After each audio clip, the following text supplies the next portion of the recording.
Good morning and welcome sa atin pong Bread Talk kung saan atin pong pinag-aaralan ang salita po ng Diyos maging ang buhay ng atin pong Panginoong Jesus. Well, para po sa mensahe na pinagkalob sa atin ng Panginoon, ngayon pong umaga, ito po ay nasa Matthew chapter 25 verses 1 to 10. Mga kapatid, medyo mahaba-haba po itong ating babasahin at ako po ay nasa church ngayon. Kaya tulungan po ako ng mga ushers and usherette po natin na kasama na po natin for this morning. At ito po yung ating passage. Uulitin ko po. Matthew chapter 25 verses 1 to 10. Simulan ko po sa verse number 1. Ito po ang sabi nung talata. Then shall the kingdom of heaven be likened unto 10 virgins, which took their lamps and went forth to meet the bridegroom. And 5 of them were wise, and the 5 were foolish. They that were foolish took their lamps and took no oil with them. But the wise took oil in the vessels with their lamps. But while the bridegroom tarried, they all slumbered and slept. And at midnight there was a cry made, Behold, the bridegroom cometh, go ye out to meet him. Verse number 7. Then all those virgins arose and trimmed their lamps. And the foolish said unto the wise, Give us of your oil, for our lamps are gone out. But the wise answered, saying, Not so, lest there be not enough for us and you, but go ye rather to them that sell, and buy for yourselves. And verse number 10, And while they went to buy, the bridegroom came, and they that were ready went in with him to the marriage, and the door was shut. Well, the title of our topic for this morning is Always Be Ready.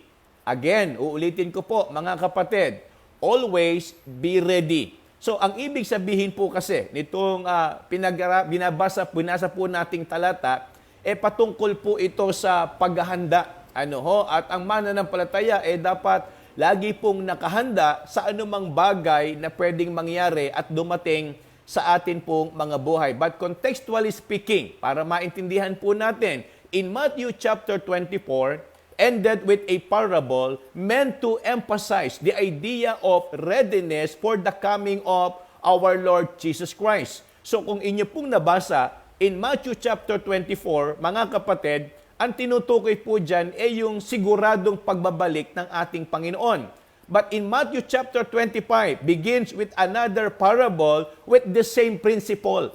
Ang tinutukoy din po rito, mga kapatid, yung pagbabalik ulit ng Panginoon. Kagaya po sa Matthew chapter 24. At kung inyo pong babasahin, yung kabuuan, ito pong chapter 25 na ito, marami pong parable na binanggit ang Panginoon po rito, mga kapatid. Na ang tinutukoy ay yung kanya pong siguradong pagbabalik. Kaya nga mga kapatid, pag-aralan nating maigi. Ano po ba ang dapat nating maintindihan at matutunan dito po sa sinabi ng talata na from verses 1 to 10, patungkol po doon sa 10 virgins. Kasi hinati po sa dalawa, yung 5, tinawag po silang wise. And then yung another 5, tinawag pong foolish. So anong ibig ko sabihin mga kapatid? Ano po yung magandang matutunan natin dito? Kasi napakahalaga po Sa anumang aspeto, mahalaga po yung tayo laging nakahanda. Kahit nga po hindi ito related sa pagbabalik ng ating Panginoon, maging sa atin pong mga personal na buhay, napakahalaga na tayo po ay laging nakahanda. Tingnan po ninyo, sa anumang oras, pwede hong dumating ang problema. Kaya nga ang Kristiyano, dapat handa tayo na kung meron mang dumating pagsubok sa buhay natin, alam po natin yung ating gagawin. Alam natin kung paano harapin. Kung sakaling meron hong dumating, na sabihin na natin, hindi ho natin gusto. Magkaroon ng aksidente, magkaroon ng kalamidad, magkaroon po ng trahedya, magkaroon po ng, alam nyo ho, yung mga bagay na yan, pwede ho nating paghandaan yan bago pa mangyari. Kumbaga kahit papaano, pag dumating yung ganyang sigalot sa buhay po natin, meron tayong magagawang paraan o solusyon o kahit papaano, mapapaampat natin yung mabigat o malaking damage nang nangyari po sa ating problema. So sa madalit salita, malaki po ang naitutulong kapag ang isang tao ay laging handa. Handa tayo sa buhay. Handa tayo sa mga gagawin natin. Handa tayo sa mga pangangailangan natin. Mga kapatid, napakahalaga po niyan. But we're talking about the second coming of our Lord Jesus Christ. Tignan po ninyo, yung 5 wise, ang sabi ng Bible, naghanda sila para anumang oras dumating yung bridegroom, nakaredy sila. But unfortunately, etong 5 na ito, na masyadong pumanatag, na ang tingin nila baka hindi na dumating, o kaya baka hindi pa naman kaagad darating, may panahon pa kami para makabili o makapaghanda, o kaya sa isipan nila, baka naman bigyan kami ng iba kapag naubusan kami ng oil. Mga kapatid, tignan ho ninyo, kung paanong ginamit ng Diyos itong parable na ito sa kanya mga tinuturuan, mangyari nawa na sa atin din, ito rin po ang kapulutan natin ng aral. Kasi 3 bagay po ang nakita ko, mga kapatid, mula po sa mga talatang ito. Number 1, pinakikita po rito is our obligation. Trabaho na natin na tayo po ay dapat maging abala at handa bago pa bumalik ang ating Panginoong Hesus. Tandaan po ninyo, hindi ho masama ang magpahinga. Hindi ho masama ang magkaroon ng time sa ating sarili. Hindi ho mali yun. May mga pagkakataon na kailangan ho natin na mapag-isa, kailangan ho nating magpahinga para mas lalo tayong epektibong magamit sa gawain po ng Panginoon. Mahalaga po ang self-searching. Kailangan ho nating mag-isa muna, kailangan nating maging, magkaroon ng time sa sarili natin para aralin natin yung ating sarili at kakayanan kung paano tayo mas magiging mainam at mabuting naglilingkod sa Panginoon. Diba? Sabi nga ng Bible, study to show thyself approved unto God. So, ibig sabihin, magandang inaaral din natin yung sarili natin. Kaya nga may mga tinatawag na me time. Ako lang to, akin lang tong oras na ito, para sa sarili ko lang ito. At meron naman yung tinatawag tayong rest time. Kumbaga, nagpapahinga tayo para tayo bumuelo ulit at magawa natin yung pwede natin gawin sa mga susunod na pagkakataon. So, mahalagang nagpapahinga, mahalagang pinag-aaralan sarili, pero hindi tayo dapat pumapanatag at kumakampante na nandoon lang tayo sa ganong kalagayan. Dapat kaya natin yung ginagawa para mas lalong ihanda ang ating sarili sa pwedeng mangyari at sa mga pwede nating gawin. Ang problema nitong 5 foolish, mga kapatid, masyado silang pumanatag na baka hindi na dumating o kaya baka naman bigyan kami ng iba. Tandaan po ninyo, mga kapatid, para po sa atin itong lahat. Kung ang pag-uusapan, gawain po ng Panginoon. Kung ang pag-uusapan yung paglilingkod natin sa Diyos, tandaan po ninyo, bawat isa po sa atin haharap sa Panginoon. Individual. Hindi ho tayo as a church. Hindi ho tayo as a family. Hindi ho tayo as a group. Bawat isa po sa atin ay mayroong pananagutan sa harapan ng Panginoon. Nung habang siya pa'y wala at hindi pa bumabalik, ano po yung ating mga ginawa? Hindi ho natin pwedeng sisihin yung iba na kaya tayo hindi nakapaglingkod kasi hindi tayo inaya. Wag ho natin sabihin sa Panginoon na kapag tayo po'y humarap, kaya naman kami hindi nakapaglingkod kasi hindi kami in-encourage. Hindi kami sinamahan. Wala man lang di namin naramdaman yung suporta ng iba. Mga kapatid, pagharap natin sa Panginoon, tayo at ang Diyos ang magtutuos. Ano po, ibig ko sabihin, ikaw, ako, haharap tayo sa Panginoon at babalikan yung lahat ng ating mga ginawa. Hindi dahil sa may kasama ka, hindi dahil sa may kumampi sa iyo, hindi dahil sa may nang-encourage sa iyo, kundi ikaw bilang lingkod ng Panginoon, ikaw ang merong dapat ganitong idea. Obligasyon natin yun sa harapan ng Diyos So, bawat isa po sa atin mananagot sa kung ano po yung ipinagkatiwala sa atin ng Panginoon. Kaya nga, para po sa akin, naniniwala ako, yung pagiging handa at dapat naghahanda, atin na pong obligasyon yun sa harapan ng Panginoon. Kaya nga, doon po masusukat kung paano tayo nagiging mabuting katiwala at doon po makikita kung gaano tayo nananabik sa pagbabalik ng atin pong Panginoong Hesus. Mga kapatid, paano ho tayo nagiging abalas araw-araw? Paano ho natin napapatunayan na ang Panginoon mahalaga po sa ating buhay? Paano natin masasabi na ang ministry kasama po sa atin pong pang-araw-araw na ginagawa? Kaya nga, sa totoo lang po, tulad kahapon, mga kapatid, hindi ko ho talaga kinaya, sobrang sakit ng aking ulo, nahihilo pa ako, di ko alam kung dala ng pagod, puyat, o baka yung akin na pong katawan, nagpapahayag na, doon sa akin pong nararamdaman. But ganun pa man, alam nyo ho, sa desire ng puso ko, hanggat maaari, Talagang tayo po dapat magsama-samang mag-aral ng salita po ng Panginoon. Dapat talaga meron tayong ukol na sandali o oras na tayo po nararamdaman ng Panginoon na mahalaga siya sa atin pong mga buhay. Kaya nga, hindi ho biro. Natutuwa nga ako, may mga nagtatanong, nahuli na ba ako sa bread talk? Tapos na ba yung bread talk? Meron bang bread talk? Indikasyon lang po yan na mahalaga po sa atin ang gawain ng Diyos. Kasi inaalala natin, inaabangan natin. So, ano ibig sabihin mga kapatid? Obligasyon ng mga mananampalataya na ihanda ang kanyang sarili sa pagbabalik ng atin pong Panginoong Yesus. Mangyari man yan sa panahon o hindi man mangyari yan habang nabubuhay tayo, ang mahalaga, yung ating obligasyon, ginampanan po natin.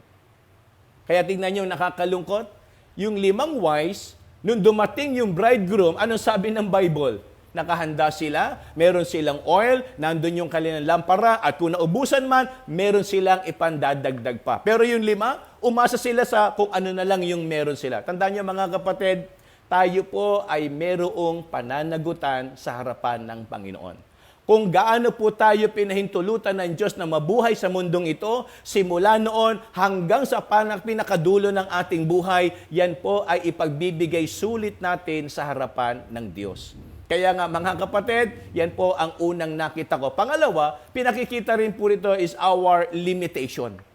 Kasi nga, ang kakayanan ng tao ay meron pong hangganan. Tignan po ninyo. Kung titignan natin doon sa sinasabi po ng Bible, huwag ho maging spiritualizing ang dating.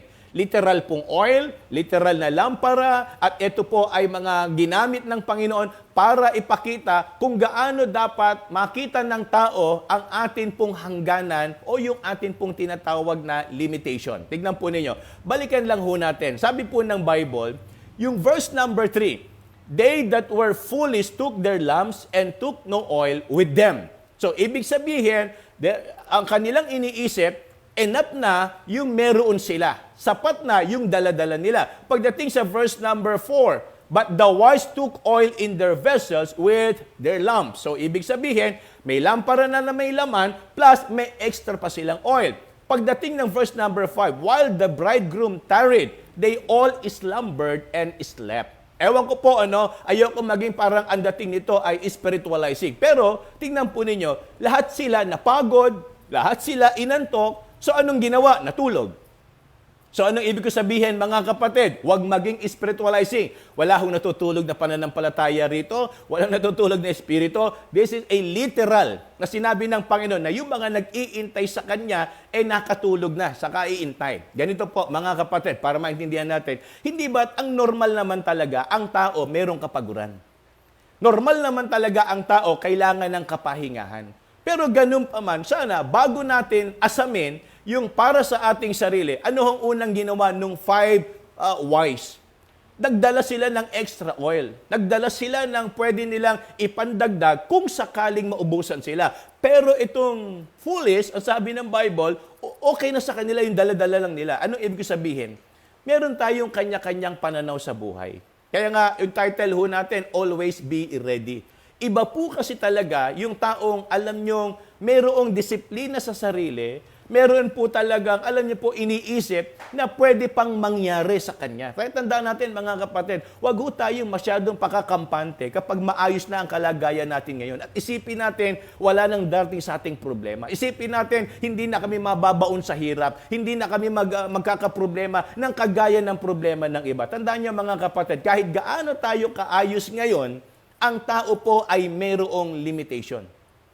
Kahit nga nakahanda tayo sa mga anong pagsubok na dumating sa buhay natin, may naipon tayo, malusog ang katawan natin, hindi natin alam kung ano ang mangyayari sa mga susunod na panahon. Pwedeng nakaredy tayo physically, pero emotionally pala tayo babanatan ng pagsubok.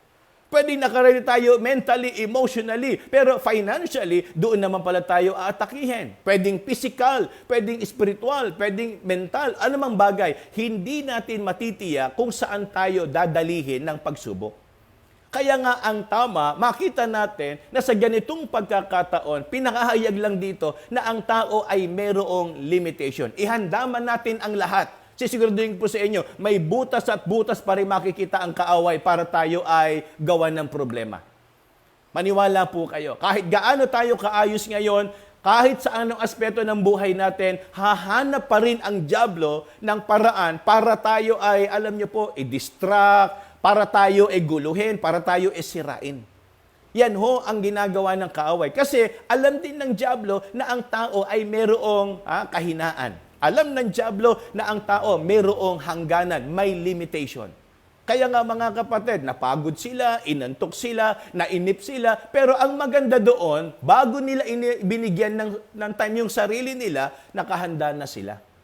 Kaya nga mga kapatid, ito po ang magandang matutunan natin sa buhay nating ito. Yung lagi po tayong umasa sa pwedeng mangyari na, alam nyo, hinahanda natin yung sarili natin.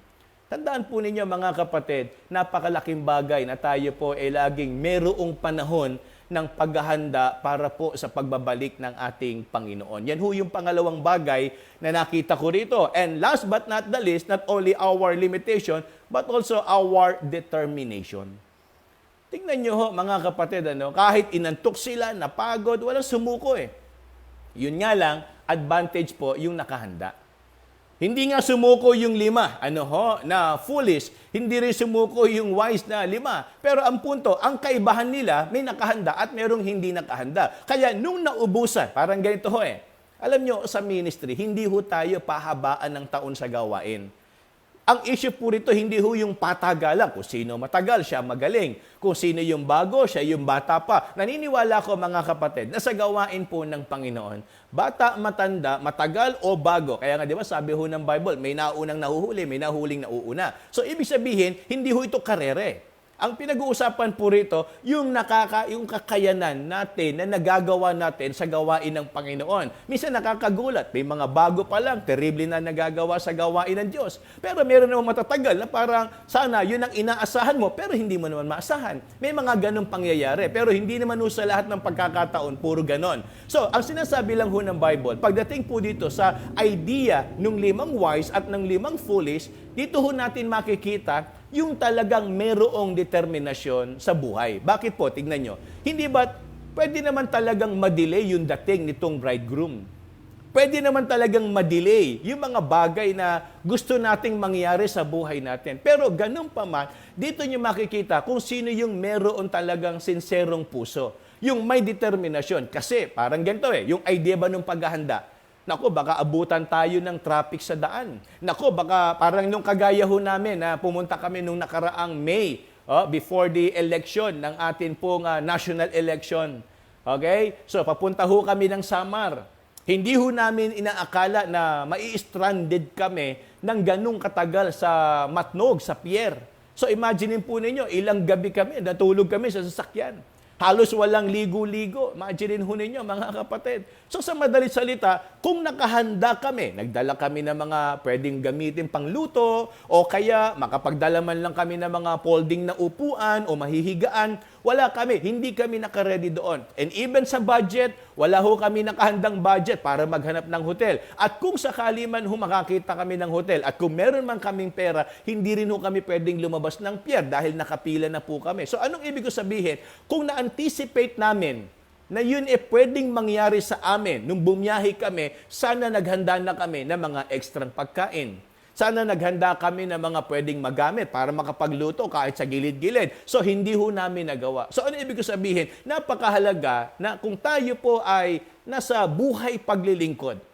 Kasi hindi ho natin masasabi talaga kung ito na ba yung nalalapit na panahon na babalik na ang Panginoon. Laging merong sinyales Laging nandyan yung mga signs na sinasabi ng Bible na malapit na bumalik ang Panginoon. Pero mga kapatid, hindi pa rin natin masasabi na sa panahon natin darating na ang Panginoon. Pero ganun pa man, dapat lagi tayo may mga dalang extra na pwede nating magamit along the way habang nag-iintay sa Panginoon. Kasi nga, decided tayo, determined tayo na makita natin, intayin natin ang pagbabalik ng Panginoon.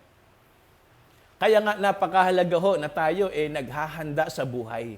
Dumating man siya sa panahon na tayo'y nabubuhay o dumating man siya sa mga susunod na henerasyon na wala na tayo sa mundong ito, ang mahalaga, dumating o hindi, nakahanda po tayo.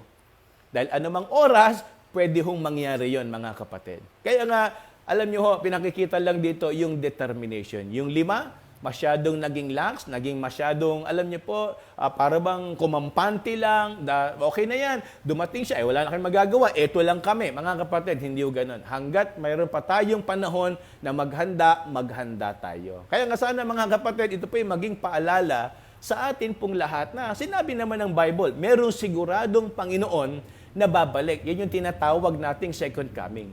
Mangyari man yan o hindi, ang tama, obligasyon nating maghanda at magintay. At pinakikita po rito na para maging aware tayo, may hangganan ang atin pong kakayanan. Kaya wag ho tayo masyadong pakakampante sa kung ano na yung dala natin ngayon. Magdala pa tayo, magdagdag pa tayo ng extra na pwede nating magamit habang tayo po nag-iintay sa pagbabalik ng Panginoon. At yan yung nagpapakita ng ating determinasyon.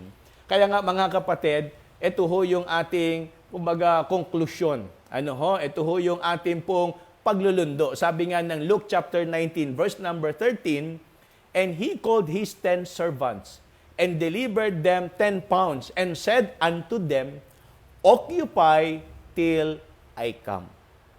Again, Luke chapter 19, verse number 13, "And he called his 10 servants, and delivered them 10 pounds, and said unto them, Occupy till I come." So, ibig sabihin, yung message po nitong talatang ito, siguradong babalik ang Panginoon. Yun nga lang, bago siya bumalik, anong sabi sa kanila? Occupy till I come. Hanggat wala ako, may gawin kayo. Hanggat hindi pa ako dumarating, maghanda kayo. Kaya nga mga kapatid, ito po ay paalala sa ating lahat na kung saan, napakahalaga po na tayo ay nagbibigay panahon para sa kahandaan ng atin pong mga sarili kung sakaling bumalik ang atin pong Panginoong Jesus. Kaya nga sana po, ang mensaheng ito ay nagbigay paalala po sa ating lahat na napakahalaga na tayo po ay dapat maging handa. Well, para po sa ating trivia, ngayon pong umagang ito, mga kapatid, ano po ang naubos, na hindi hinanda nung 5 foolish na virgins? Ayan. Yung 5, meron silang extra nun. Pero yung foolish, yung 5 na wise, meron silang extra. Pero yung foolish na 5, wala ho silang extra. Hindi ho yung lamps. Ang tinutukoy po natin, ano po yung nilalagay doon, na walang dala itong 5 foolish na ito. Ano po? So yan po ang ating trivia for this morning. Samantala, ito naman po ang mga sumagot ng tama last Wednesday, kung ako nagkakamali. Dahil Friday ngayon, hindi ho tayo nakapag-bread talk kahapon, ito po ang ating trivia. Fill in the blanks po tayo, mga kapatid. Ang sabi po kasi dyan sa verse number 46, okay? Verse number 5, "For many shall come in my name, saying, I am Christ, and shall deceive many. Blessed is he that servant, whom his Lord, when he cometh, shall find so." The right answer, the correct answer is doing. Ayan. So, kung sino po yung sumagot ng tama, eto po yun, mga kapatid. Number 1, ihanda na po ninyo ang inyong mga kamay. Mag-send na lang kayo ng, ano bang tawag doon? Parang emoticons ba yan? Emoji? Or kung anong tawag dyan, yung kamay na pumapalakpak, i-congratulate po natin sila. Ang number 1 na sumagot ng tama ay wala pong iba kung hindi si Ate LV Bautista. Ayan, congratulations po, Ate LV. Kayo po ang number 1. And then ang number 2, Sister Gypsy. Ito, consistent talaga ito. Bihirang-bihirang mawala sa top 3 ito Talagang kinakarir ni Sister Gypsy. Good morning, Sister Gypsy. And then ang number 3 natin, wala pong iba kung hindi si Ate Milet de Lara ng East Bagong Barrio. Ayan, good morning, Ate Milet. At congratulations din po. Palakpakan ho natin si Ate LB, Sister Gypsy, at maging si Ate Milet. Ayan, congratulations po sa inyo. At kayo ang top 3. Ayan, nung last Wednesday. At ito po, mga sumagot ng tama. Pang-4, si Ninang Kiten. Pang-5, si Preacher Alvin. Pang-6, si Ate Rose. Pang-7, si Sister Mati. At ang pang-8 natin ay si Sister Rica Ranalan. Ayan, nakakatuwa naman. Purihin ng Panginoon. Congratulations sa inyo. Palakpakan ho natin sila. Hindi ho tayo umabot ng top 10. Hanggang top 8 lang tayo, mga kapatid. Pero ganun pa man, masaya tayo sapagkat, alam nyo talagang ramdam natin na may mga kapatiran na hindi lang po nag-aabang sa atin pong, kumbaga pag-aaralan, kundi nagiging part din po ng encouragement at excitement sa tuwing tayo po merong bread talk. Yun ho yung mga sumasagot sa ating trivia. At kung minsan yan nakakatuwa, kahit mga maling sagot, nagpipilit yung mga kapatid natin. Okay lang po yan. Ang mahalaga maramdaman ng Panginoon na talagang tayo po ay excited at nagpa-participate sa pag-aaral ng salita po ng Diyos. So congratulations po sa inyo at sana talagang ipagpatuloy po ninyo yung magandang espiritu at tamang espiritu sa pag-aaral po ng salita ng Diyos. Well, ngayon pong umaga, gusto lang po nating ipaalala na wag ho nating makalimutang ipag-pray. Si Kapleo Kagawan. Pag-pray din natin, si Nanay Tahuna, Nanay Olivia Tahuna, and then maging si Kuya Ray Cortez. Ayan, yan po yung mga ipagpe-pray natin. Of course, yung mother ko rin po, si Nanay Bilen, and then ako po at si Sister Len, lalo na po si Mami, yung kanya pong kalusugan. Sama nyo ho sa prayer. At syempre, huwag nyo ho makalimutan, si Preacher Chris, talagang totally umokay na ulit yung kanyang katawan. Anong hirap niya, nasa ministry tayo, pag yung ating katawan hindi umo-okay, naapektuhan po yung gawain. Kaya nga sana lagi nyo kaming isama sa prayer na bigyan kami ng Panginoon ng malusog at malakas na pangangatawan. Sama rin natin sa prayer si Pastor June Bertos at maging si Tatay Tomas Beltran. Ayan, ito po yung father nila, Brother Manny at Sister Princess Olpindo. Ayan, pag-pray ho natin, mga kapatid, matindi ho ang, kumbaga, pangangailangan din ng mga kapatid nating ito. At gusto lang nating batiin, dahil hindi nga ho natin nabati kahapon, si Ninang Ana Lacuna, belated happy birthday po sa inyo ng maraming salamat sa pagkain at pa-take out pa. Ang dami ho namin nakain, ang dami naming nabaon, ang daming nakakain. Salamat po at pagpalain kayo ng Panginoon. Sana'y marami pang taon ang ipagkaloob po sa inyo ng Diyos. Gaya ng prayer ko po sa inyo kagabi, nawa kayo po ay patuloy na palakasin at biyayaan ng marami pang taon na malusog ang inyong pangangatawan. God bless po, Ninang Ana. And gusto rin nating batiin ngayon mismo ng happy birthday, Sister Rica Ranalan, mula dyan sa Calbayog, Samar. Happy birthday, Sister Rica. Nako, sana lalo ka pang gamitin ng Panginoon at lalo ka pang biyayaan ng mga kakayanan na magagamit sa ministry at siyempre lalo ka pang pagandahin ng Panginoon. Yan talagang nasa Panginoon Pag nasa gawain tayo, talagang pinagaganda at pinagagwapo tayo ng Panginoon. Basta't maglingkod lang tayo, magtapat lang tayo, hindi tayo pababayaan ng ating Diyos. Kaya nga, God bless sa'yo, Sister Rica. Sana'y patuloy kang maging instrumento ng Panginoon sa gawain dyan sa lugar ng Samar. At gusto lang nating batiin yung mga kasama natin for this morning na nag-join sa atin, yung mga bago po nating nakakasama, tulad nila Ate Milet.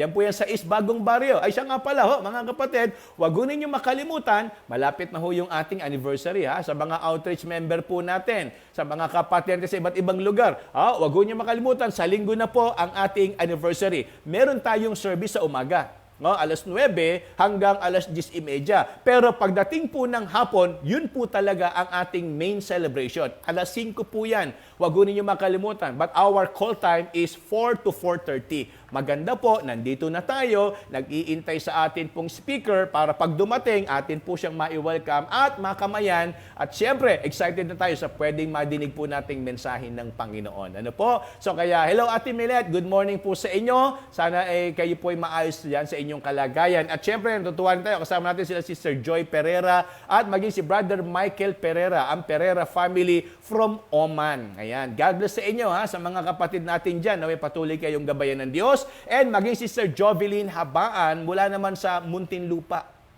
Ayan, nandyan po sila ngayon sa Muntinlupa. God bless sa inyo, Sister Jovelyn, at maging kay Althea Junio. Yan po yan sa Bacolod, kung doon ako nagkakamali. Nasa Bacolod siya ngayon. Ingat na lang dyan palagi, Sister Althea. At ganun din kay Paul Michael Consultant. Yan naman po sa Masbate. Ayan, good morning, Brother Paul. Naku, na-miss ka namin sa maraming pagkakataon.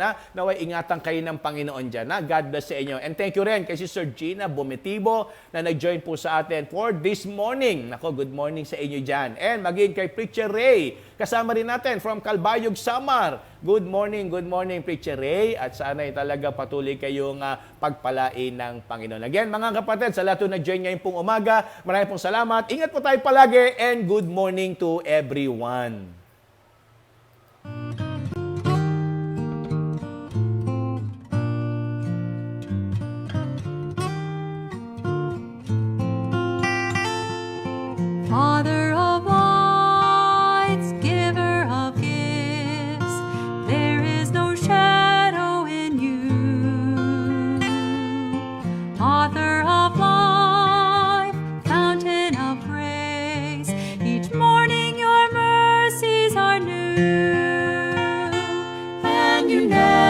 change and you never lie. Age to age you are the same. I will trust in you, all your faithfulness, for I know you never change. Father of love, source of all good, tower of strength and my shield. When you gave your Son for those who rebel, your love for the world was revealed. And you never change, and you never lie. Age to age you are the same. I will trust in you, all your faithfulness, for I know you never change.